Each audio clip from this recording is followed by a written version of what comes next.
তেওঁলোকে আন্দোলন কৰাটো আমাৰ বাধা নাই, কিন্তু তেওঁলোকে এটা চৰকাৰী সম্পত্তি নষ্ট কৰা তেওঁলোকৰ নৈতিক দায়িত্ব মানে অধিকাৰ নাই।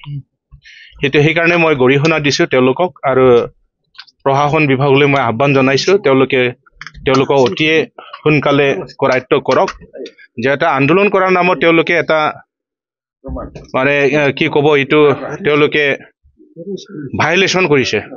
নন ভাইলেন্স প্ৰক্ৰিয়াৰে তেওঁলোকে আন্দোলন কৰিব লাগে, তাত আমাৰ ক'বলগীয়া নাই। আমিও সমৰ্থন আছো, তেওঁলোকে যিটো ইছ্যু লৈ পেলাই আন্দোলন কৰিছে তাত আমিও সমৰ্থন আছো, কিন্তু এইটো আমাৰ লগত যিহেতু ৰিলেটেড নহয় BTCৰ লগত।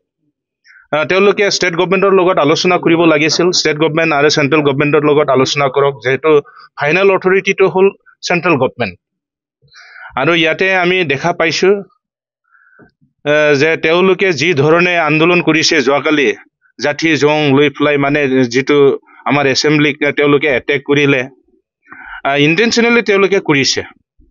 উদ্দেশ্য হয়তো আছিল তেওঁলোকৰ, আমাৰ যিসকল বিষয়ববীয়া বা আমাৰ EM MCLA আছে তেওঁলোকক হয়তো মাৰ্ডাৰ কৰাৰ হয়তো এটা ইণ্টেনশ্যন আছে বুলি আমি এইটো ধাৰণা কৰিব পাৰি।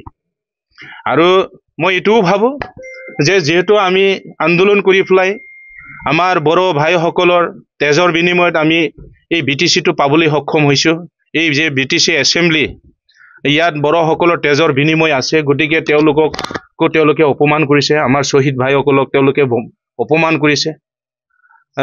সেইকাৰণে মই তেওঁলোকক গৰিহণা দিছোঁ, ভৱিষ্যতে যাতে তেওঁলোকে তেনেকৈ কামত লিপ্ত হোৱাৰ পৰা যেন আঁতৰি থাকে, আৰু যদি আন্দোলন কৰে তেওঁলোকে কৰক, ডেম'ক্ৰেটিক পদ্ধতিৰে তেওঁলোকে কৰক, ভাইলেন্স তেনেকৈ আনিব নালাগে, নন ভাইলেন্সেদি তেওঁলোকে আন্দোলন কৰক, সেইটো মই তেওঁলোকক অনুৰোধ জনাইছোঁ। FIR আমি ইতিমধ্যে দিছোঁ, যোৱাকালি ৰাতিয়ে আমি দিছোঁ, কাৰণ ইমান এটা প্ৰপাৰ্টি ধ্বংস হৈছে, এইটো আমি FIR দিবই লাগিব। চৰকাৰে ব্যৱস্থাটো ল'বই, প্ৰশাসনে ব্যৱস্থা ল'বই লাগিব তেওঁলোকৰ ওপৰত, আৰু অতি সোনকালে ব্যৱস্থা ল'বৰ কাৰণে মই আহ্বান জনাইছোঁ প্ৰশাসন ব্যৱস্থা। হয়তো থাকিব পাৰে উচতনি, মই নামটো ক'ব বিচৰা নাই। যোৱাকালি আমি যিটো ভিডিঅ' ফুটেজ আমি চাইছোঁ, তাতে আমি আফচুৰ ফ্লেগো আমি দেখা পাইছোঁ, আফচুৰ যিটো চিম্বল সেইটো লৈ পেলাই ইয়াতে আহিছে। কিছুমানে কৈছে আমি ট্ৰাইবেল ষ্টুডেণ্ট হয়, আমাৰ মানে ট্ৰাইবেলক বাদ দি পেলাই আৰু অন্য 6 জনগোষ্ঠী তেওঁলোকে ট্ৰাইবেল কৰাটো সহ্য কৰিব বিচৰা নাই। ঠিকে আছে, সেইখিনি পৰ্যায়তো তেওঁলোকে সমস্যাটো যিহেতু উদ্ভৱ হৈছে এইটো সমাধান কৰাৰ কাৰণে যেনেধৰণে আলোচনা কৰিব লাগে আলোচনা কৰক, আমিও আছোঁ।